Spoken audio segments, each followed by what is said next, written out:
Russia is claiming Ukraine targeted a key airbase in a massive drone attack overnight. Moscow is being attacked by drone strikes.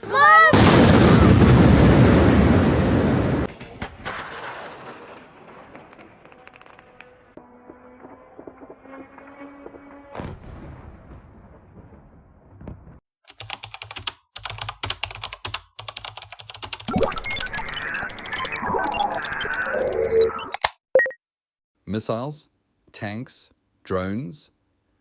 Now welcome to the battlefield of the future, where wars are fought behind a keyboard. Ukraine just got hit with another wave of cyber attacks, crippling its power grids, shutting down government networks, and even hacking into its military communications. But here's the big question. Who's really behind it? And is this the future of war? Some say this is Russia's invisible weapon, far deadlier than any missile. Others argue Ukraine is fighting back with its own cyber army, making hackers the new soldiers. But here's the real kicker. Are we next? Could cyber warfare spread beyond Ukraine and hit the entire world?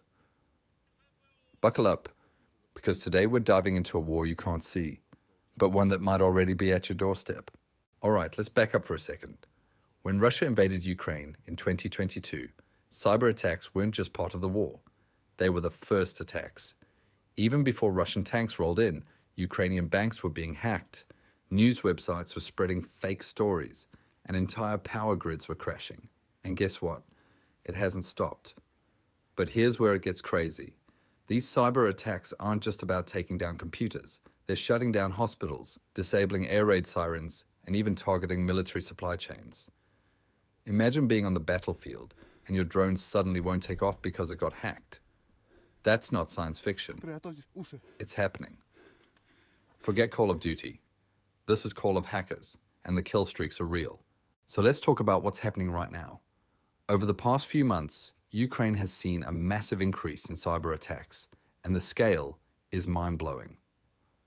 Ukrainian energy plants hit by malware government networks, breached Russian hackers targeting NATO allies.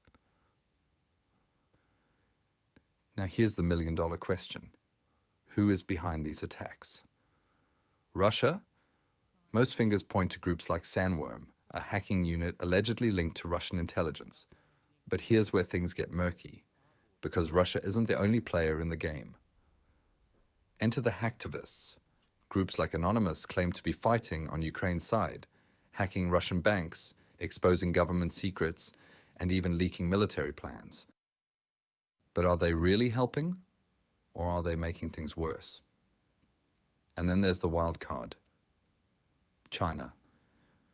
Some reports suggest China may be involved, but not in the way you think. Are they helping Russia? Are they spying on both sides? Or are they just watching and learning how cyber warfare plays out before launching their own attacks later? See where this is going? This war isn't just about Ukraine anymore. It's about global cyber dominance. Some experts say cyber warfare is the future. Colonel John Davis, a former Pentagon cyber strategist, said, "We're looking at a new Cold War, only this time it's digital." Meanwhile, Ukrainian officials insist they are holding their own. One government insider said, "For every attack they launch, we block 10. Ukraine has built a cyber army of its own. So what's the real story? Is Russia winning the cyber war? Is Ukraine secretly a digital powerhouse? And most importantly, how does this affect you? Because let's be real, if they can hack a government, they can definitely hack your Instagram. So what's next? Are we on the verge of a full-scale cyber war that spreads beyond Ukraine? Let's look at 3 possible futures. 1. The best-case scenario. Cyber peace deals are made, international laws are enforced, and hacking warfare is contained. But let's be honest. How likely is that? 2. The worst-case scenario.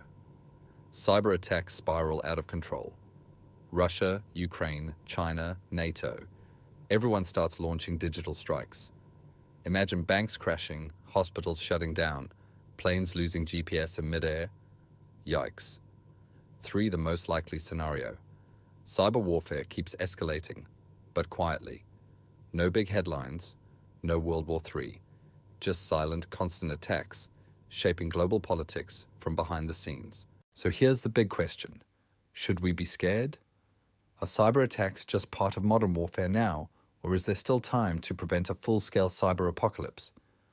Who do you think is really behind these attacks? Are we underestimating Ukraine's cyber power? And here's a wild thought. If cyber war gets out of control, could your country be next? Let me know your thoughts in the comments. And if you found this video eye-opening, smash that like button, subscribe, and turn on notifications.